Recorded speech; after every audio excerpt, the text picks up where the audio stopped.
All right, it's live. Woohoo! Okay, so everybody, thank you for tuning in to episode 2 of People I Know.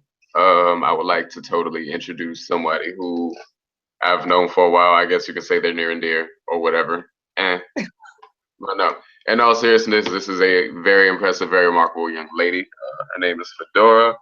She is a woman of many hats and many talents. She's definitely traversed more countries than I have. Of Haitian American descent, lived in what was that? The Netherlands. Has lived in Germany, has lived in China, and of course has lived in the U.S. Various cities throughout. And we're definitely going to get into many of her achievements, some of her revelations, a few of her failures, and everything in between. Fedora, what's going Yeah. on? What's up? I'm good. I'm preparing for my move to Paris soon. So yeah. But I mean, okay, so Paris, what are you doing there? What's happening in Paris? okay, so Paris. Yeah, so I just graduated. Well, sort of graduated. I haven't walked yet, but finished my master's and got a job at a mediation and negotiation firm in Paris. And so I will be hopefully leaving by the end of this week at the latest and starting my job, which I actually was supposed to start 2 months ago. But, you Okay. know, yeah.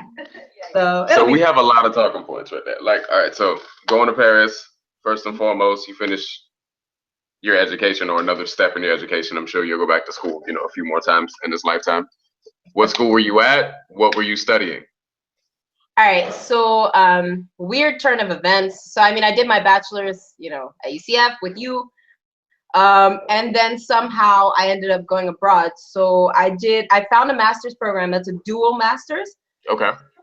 It was 2 years, but it was 1 year in Germany and 1 year in Canterbury, England. So the first year was in Canterbury, and my second year, which I just finished and completed my thesis and everything, was in Marburg, Germany. Okay. Yeah. That's not a mouthful or anything. Yeah, no, it's cool. It's all good. And so I did it in a field, a subsector of international relations called Peace and Conflict Studies. And I focused on mediation and negotiation was one focus, and U.S.-China relations was my other focus.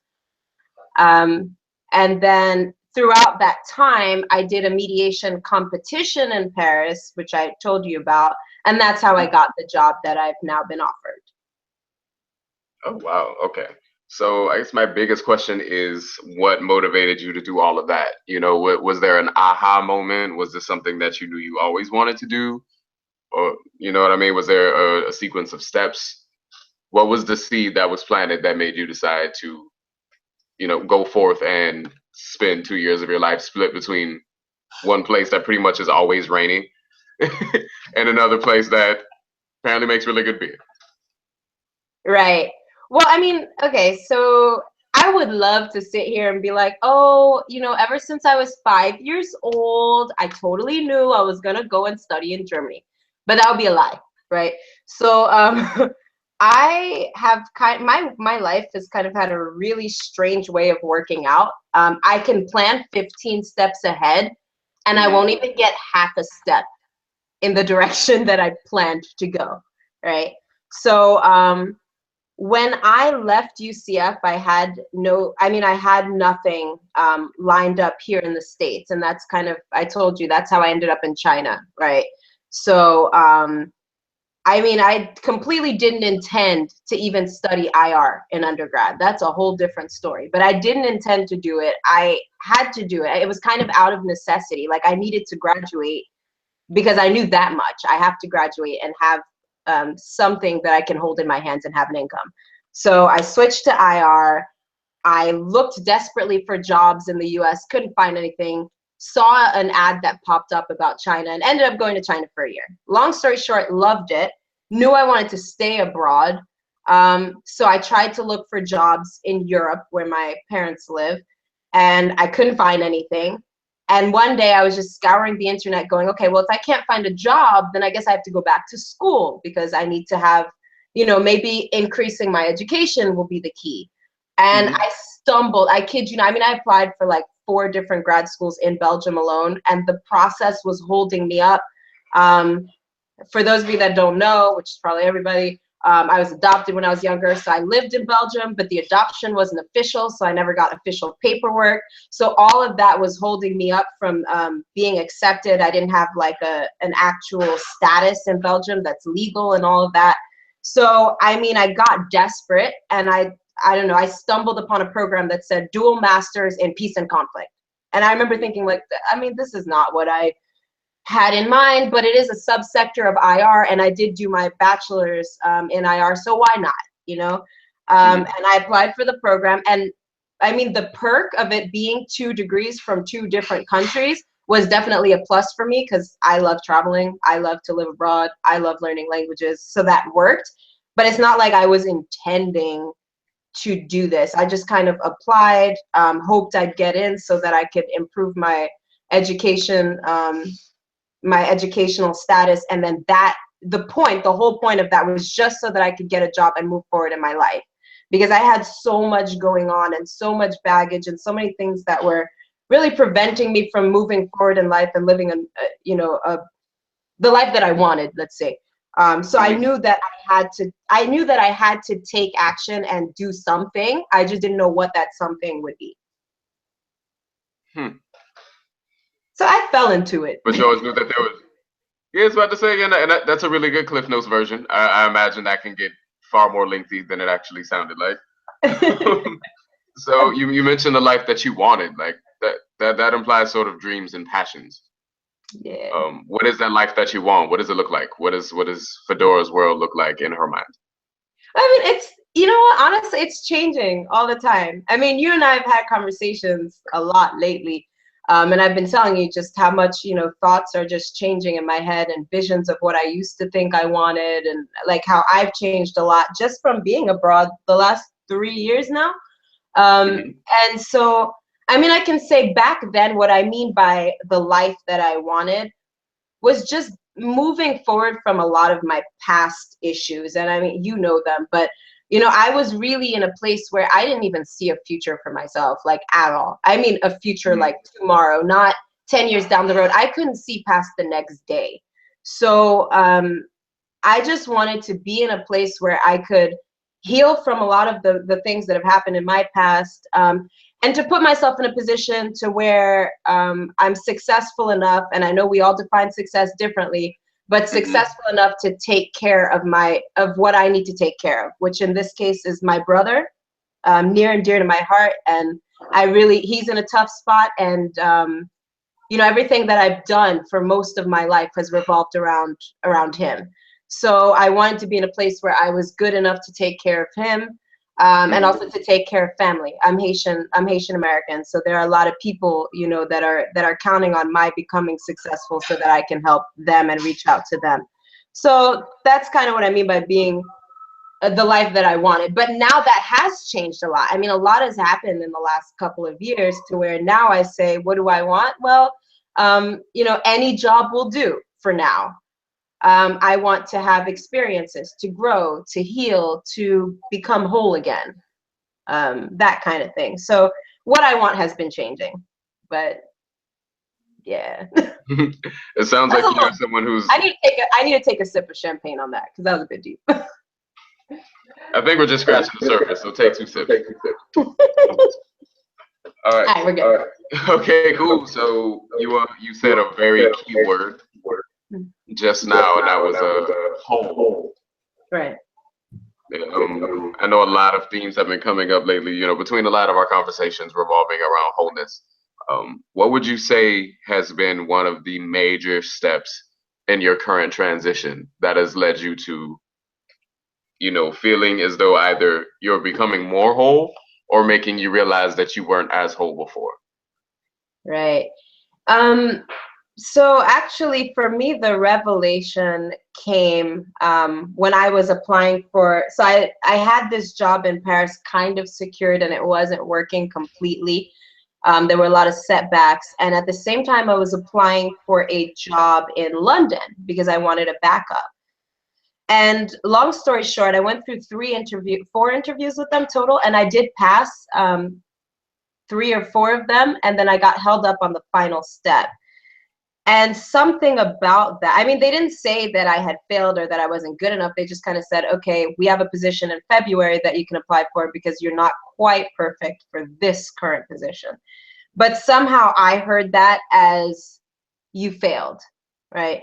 And I have suffered from anxiety, panic attacks most of my life. So for me, that sent me into an immediate panic. And I just remember, I mean, this was what, I don't know, we talked about, it was like 4 weeks ago now, maybe a month ago, that I got that news and I panicked and I like couldn't move. Like, I just remember my body shutting down, going numb, and I couldn't move for like 2 days. I couldn't get out of bed. And I was just sitting there, and somewhere along that process, I just said to myself, I can't live like this anymore. Like, this is something I've suffered from because of my past life experiences, but I said, I cannot continue the rest of my life like this. I will not be able to do the things that I want to do and accomplish the things I need to accomplish if I'm like this every time something happens. So that prompted the kind of deep self-reflection, that process that I've been going through for the last about 3 or 4 weeks.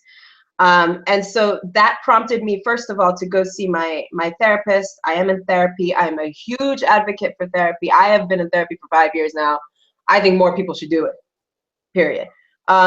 But so that prompted me to go back to my therapist and say, like, look, there are obviously things in my past that I need to deal with because here's the effect it's having on me, and I don't like it. And so from that moment on, that was about 4 weeks ago, I started kind of my own journey of deep self-reflection and kind of taking a very organized approach to going through my past. And I call it a trip down memory lane. But, I've told you this, but what I do is I'm up very late at night now. So I go for a run every night, and it's usually 11:30 at the earliest at night.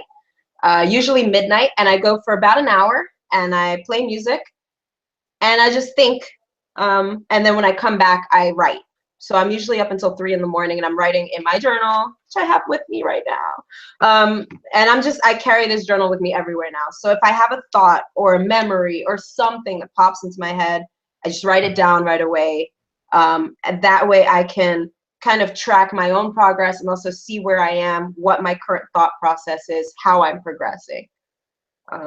So yeah, that's kind of been my strategy: running at night, listening to music, and then writing as much as I can.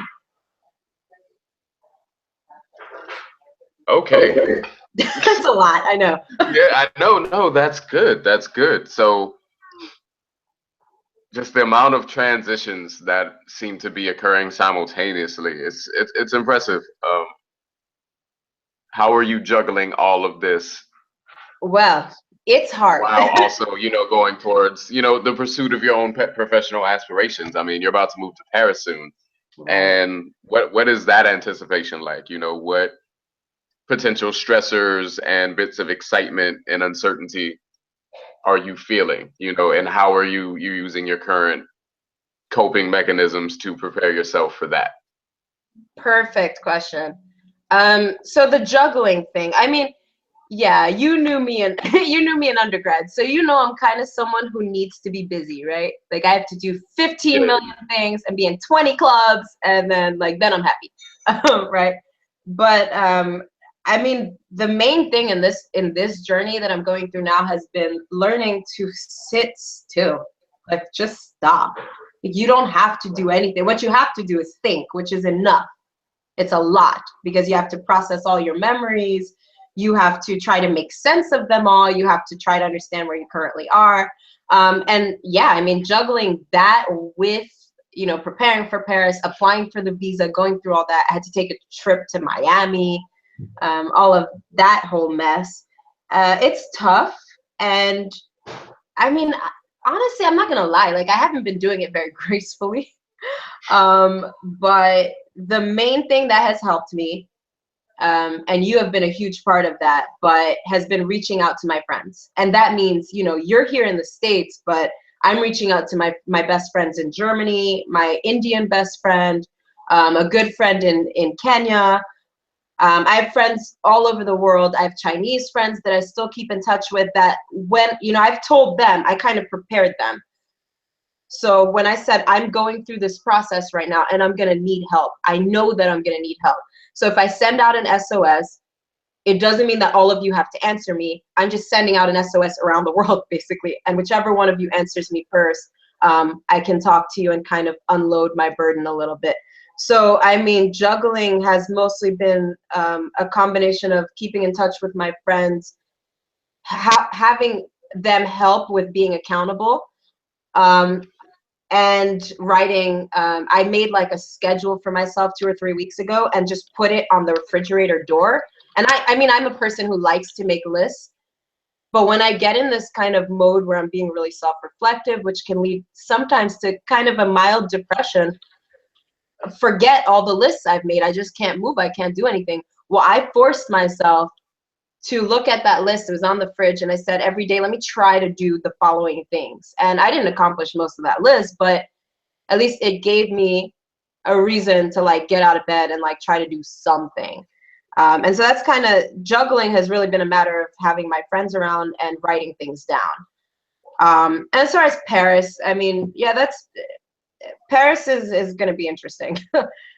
It's going to test me in a lot of ways, because part of my journey has been self-acceptance in terms of perfection or lack thereof, right? I'm someone who always felt like I needed to be perfect, and I was raised that way, and anything less than perfection was completely unacceptable. And so my self-esteem has been really, really low because of that. And anytime I mess up even anything, it could be cooking, it could be sending out an email, any little mistake that shouldn't cause a major reaction causes a major reaction in me. So, you know, with Paris, it's going to be a new environment, a new job, a field I've never worked in. And I worry about, like, what if I mess up at work? You know, what happens if my boss says, oh my God, you did the wrong thing, or you emailed the wrong person? Like, am I going to fall apart?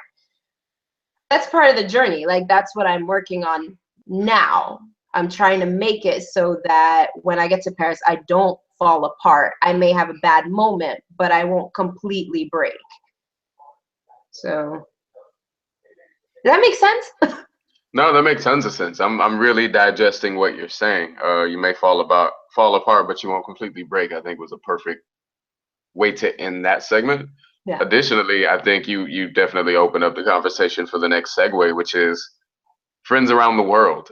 You are a very international being. Right. Just your very existence is that.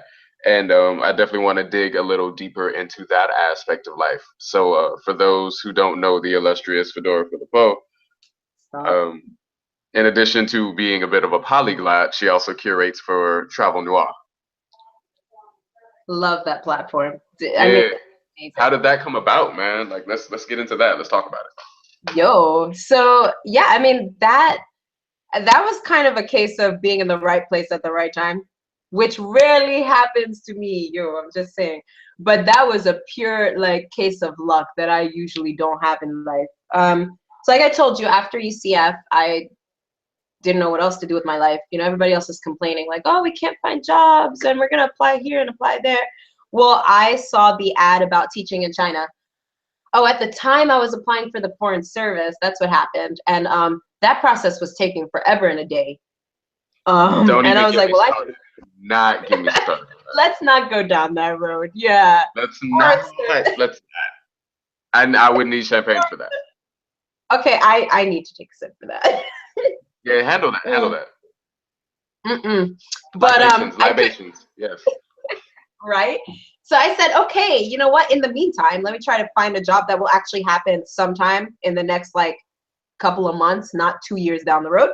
And I saw an ad out by Amazon, which is a DC-based organization, and they were looking for English teachers. And I mean, I went out like really on a limb. I'm not a teacher per se. Like, I don't know, that teaching has never been like a passion of mine or anything, but I needed a job. So I apply, I get the job, I'm going to China. And I don't even know how this happened. I was online and I was looking, like thinking about, am I going to start a blog or something to keep my friends updated, because I'm going to China, for crying out loud. Like, a Haitian in China. A Black person in China is already rare. A Haitian in China? Oh my God. Like, seriously. It's like, excuse me? That doesn't happen. Because Haitians wouldn't be crazy enough to go all the way to China anyway. I actually got a good dude named Fabian who you should probably link up with, because he's Haitian too, and he lived there for like 12 years. Seriously? That's crazy. Yeah, he speaks Mandarin. It's crazy. That's insane. But I mean, like, my family is like, oh, why? But China? Like, but that's all the way over there. Yeah, it's so far. Oh, good. It's so far, but you can go to Canada. Go to Canada, go to France, China. So, but yeah, I went to China, and as I was trying to decide whether or not to start a blog, Travel Noir was relatively new at that time, I want to say. Or they had like, either they had an Instagram thing, but they didn't have the website up and running yet. So it was relatively new, and they were looking for curators. Like, they didn't have many people on staff at that time. And so, you know, I read up on it and I thought, oh my God, this is like a really cool platform. And this is like a great idea to have the story of Blacks traveling abroad, because it's true that a lot of Blacks don't end up in like places like Asia, for instance, or I mean, you were in Cambodia. So, you know, and it's just rare also to have a community of Black travelers who are sharing opinions and sharing advice and everything like that. So I think I sent in, there wasn't really an interview process. It was more like, send us a draft of your writing, which I did, and then told them what my plans were for that year, that I would be teaching in a random village in China. And then they said, yeah, we like your stuff and we'd love to have you join our team and write. And it was free, by the way. I mean, it was unpaid. I didn't get paid to do this. I think now they have like, now Travel Noir has grown so much. Oh no, they're huge. Like, Zim is killing the game.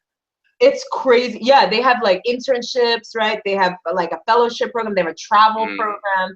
But yeah, at that time, I mean, I just happened to be one of those like initial, like part of that initial group, right? And I mean, that's how it happened. So that was really cool, though. That was neat. Yeah, it was random. Deal, you know, whatever. It was random, though. I mean, like, that's the thing. When you spend time, when you don't know what else to do and you just knock on every single door, I don't care if like 99% of the doors close, one will open for sure. So that's kind of what I do. That's my philosophy. So you're just knocking on doors? I mean, well, yeah, basically. Sounds like you knocked a few of them down, actually. Yeah, well, if they keep closing and I get frustrated, then I'm just gonna punch them, you know? Do what I have to do. I'm not even know. Sometimes you gotta take it there. Sometimes you gotta take it there. So, lover of languages.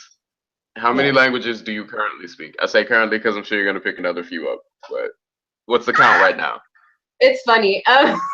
Okay, so I have to say it. I hate that people kind of say, "Oh my God, she speaks like 15 languages." Like every time I meet someone, my friends introduce me that way. It's not true. If you hear that, I do not speak 15 languages. I'm on 9, but my goal. Oh, well, that sucks. Like, Jesus, how do you live with yourself? No wonder you're depressed. I can't, exactly, but I can't because I don't even know what language to be depressed in. It's so bad. Sometimes I'm sitting here stuck. I kid you not. Like, my English has gotten so bad that I don't speak English anymore. I'm like, yeah. What's that? You just string words together and that sound somewhat anglophonic. Like, oh, let's just put some German here, some French here, some Creole here, some Spanish here. And if the English word falls into the sentence, then we're good. But no, I want to pick up 11 fluently.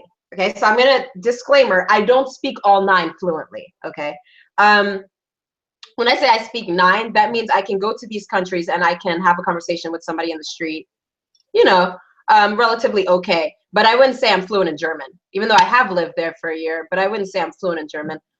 My accent's good, fine.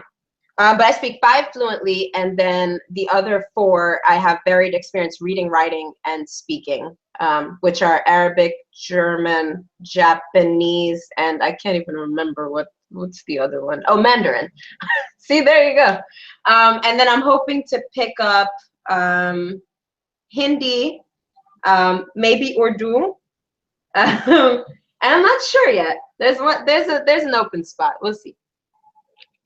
All right, so just for the official count, we got English somewhat. We're gonna put that in quotes. Oh, Creole, obviously. French, what? Spanish, Espanol, I don't Dutch. know. I might call shenanigans doing that. We're gonna test that later. I haven't had that combo with you yet. Excusame, I'm currently I don't care about your phone. I do not care. I'm Don't. currently on the Hablamos en Español WhatsApp group, okay? And the last comment, I kid you not, was Fedora, tu hablas español muy bien. It's in the WhatsApp group. If you want to join the Hablemos en Español WhatsApp group, it's great. I really should, but then my phone will be going off all day. Lol, oh, lol. Okay, yeah. So then we got and then Flemish or Dutch. We'll say whatever. Flemish, Dutch, okay. Dutch is Netherlands. Flemish is Belgium. So details. So knowing all of this, mm-hmm. I was gonna say, knowing all of this and all that you have accomplished and are accomplishing, how do you reconcile that with the self-esteem issue, or do you see that? Yeah. So no, I don't. It's so weird to me when people go, "Oh my God, she's accomplished so much."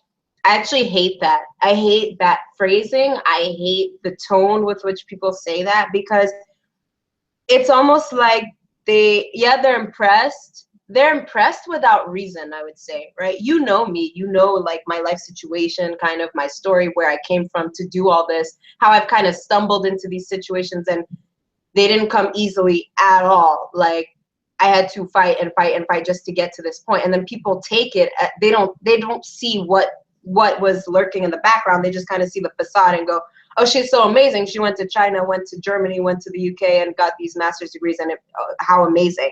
And I'm like, no, like that's not amazing. Because in actuality, like I am someone who wakes up on a daily basis. I mean, it's ridiculous, but I wake up on a daily basis, look at myself in the mirror and go, "I hate you.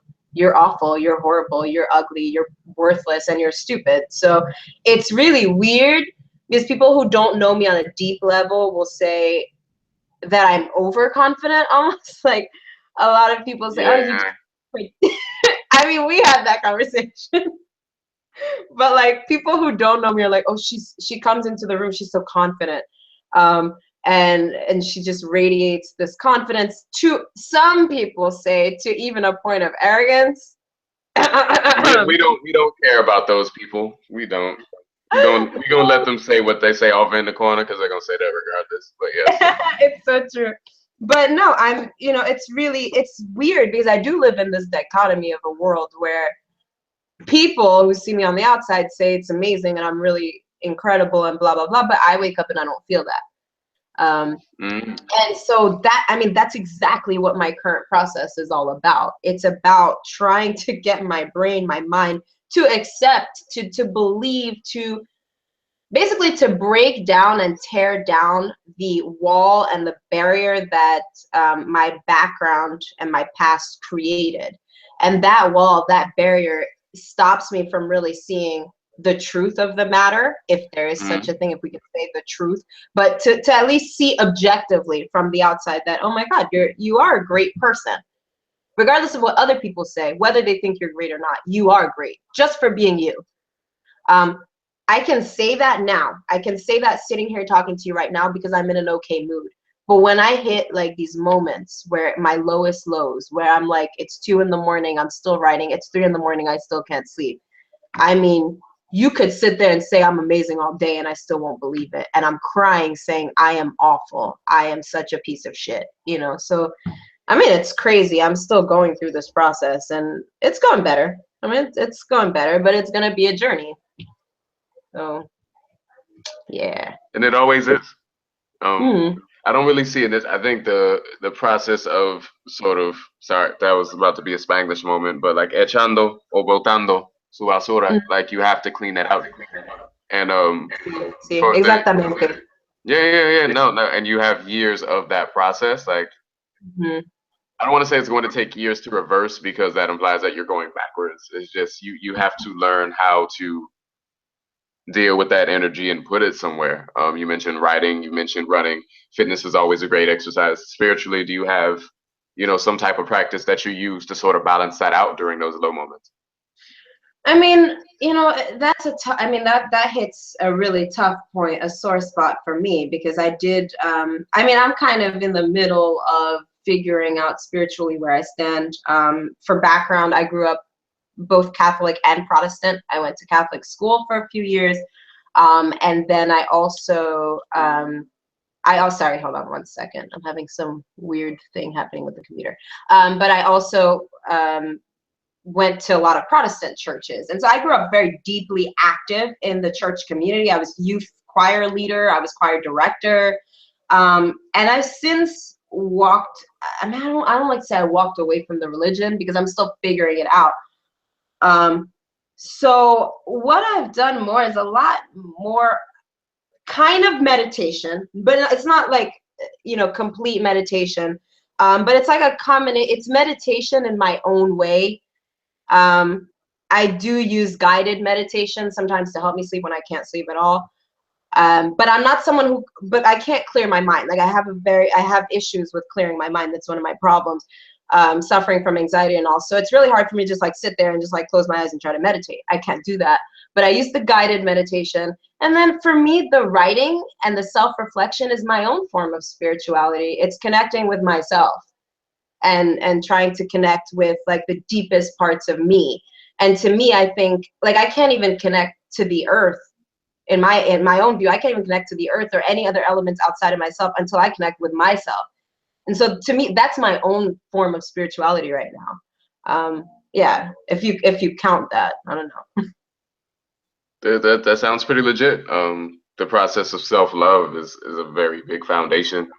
I don't really think you should even assume that you should have any other connections established until you really get that bit figured out, which is Thank huge. It sounds so minor now, we're having this conversation about it, but you. I Right. can only imagine the millions of people who still lack that, Mhm. and who, ideally are going to get some type of support and reinforcement from hearing you speak those words, particularly for young women of color. I think there's a very real healing process that needs to begin on at a societal level. Yeah. What would you say about that? Obviously you're not the only young woman who's had to overcome those issues. Have you had those conversations with other women? Have you shared that? Are there forums that people can reach out to get some more of that information? That's the thing. I haven't, because I'm still going through the process myself. And honestly, I'm not aware of any forums. I don't want to say that there aren't any out there, but like I'm Hmm. starting to see the young Black men's forums kind of emerging, especially with the Twitter thing that happened a while back. Black Boy Joy. Exactly. Yeah. But with women, like I've honestly felt for a while that like I'm doing this by myself. I've often felt like, okay, I'm on the outside because I'm not in the church anymore. And the thing is, all my friends, if I reached out to them, the Black women that I know would be like, well, go to this church or go to Y church or go to Z church and we'll talk to pastor. And it's like, no, that's not really the journey that I'm on right now. Hmm. So for me, I mean, it's a conversation I wanted to have. One of the things in my writing that I started thinking about was doing my own blog or doing my own YouTube series, because I thought maybe there are other people out there who need to hear what I have to say. But yeah, I think it's a conversation we definitely need to have. And what I would say to any young Black woman, and I mean Black male, it doesn't matter, but women especially as well, is just like believe in yourself and own up to what it is that you believe, right? Because for me, I have a lot of people on the outside, or people especially in the church environment that I grew up with, who would be like, well, you're doing it wrong. And like what you're doing is wrong. You should be doing it this way. And people are going to try to tell you how to do it. But only you know how it works for you. So I would just say, like, you know, it's tough as hell. You'll cry a lot and it's painful, but like, don't go against the grain. Do it because it'll be good for you in the end. Like, just trust yourself. I knew that right now where I am in life, the church is not where my healing is. I have to do it this way, and maybe in the future I go back. That's fine. But yeah, I mean, that's my advice. Just be true to yourself. Cue inspirational quote. I'm sure others have said it. Exactly. Man, wow. So that's huge. We could go on for hours and hours. I think. I know. Yeah, I think we have something here. Wow. Just take a minute to. That was. I know. Yeah, I'm soaking it in. I'm soaking it in, man. This has been a beautiful experience. I've enjoyed every second of it. It's totally overpowered this hangover. Oh, I heard that.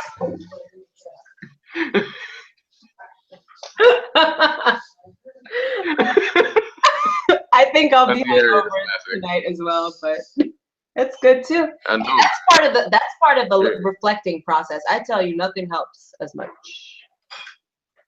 as a hangover. Who know? Well, no, not so much the hangover part, but you know, right before the hangover, take out a pen and paper. Okay. It comes out. Oh yeah, nah. Bars.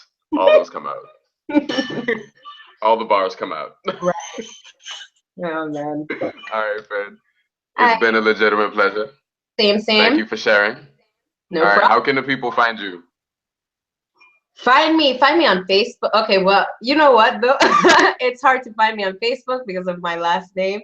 But yeah, you can find me, Phidora Philippaux. That's Philippeaux. Jamal, just write it in a description box. Find me on Google Plus. I have, like I said, I write for Travel Noir. So if you look me up, I have 7 articles up, I think. I'm on Google Plus, Google Hangouts, whatever. You know, add me wherever you find me. I have a huge internet footprint, which is actually bad, but you can find me quite easily. All right, I'll be sure to include that in the explanation box. All right, any final parting words? Oh, nah, here's a good, something that you would want yourself at, let's say 20 to know that you realize now. What would you tell 20-year-old Phidora? Oh, that's funny. 20-year-old Phidora. That's an easy one. Stop taking life so seriously. Like, stop. Just relax. Learn to live. Like, it's okay. You don't have to be perfect. Just relax and live each moment, you know, as it comes. And you'll be surprised what happens when you just let go. We have stories. You know them. So Exactly. but it's, you know what I mean. Let go every once in a while. Don't be so uptight. And indeed, and on that note, we gotta cut it. Stay blessed, love. Stay beautiful. All right, thanks. Love ya. Bye. Love you back.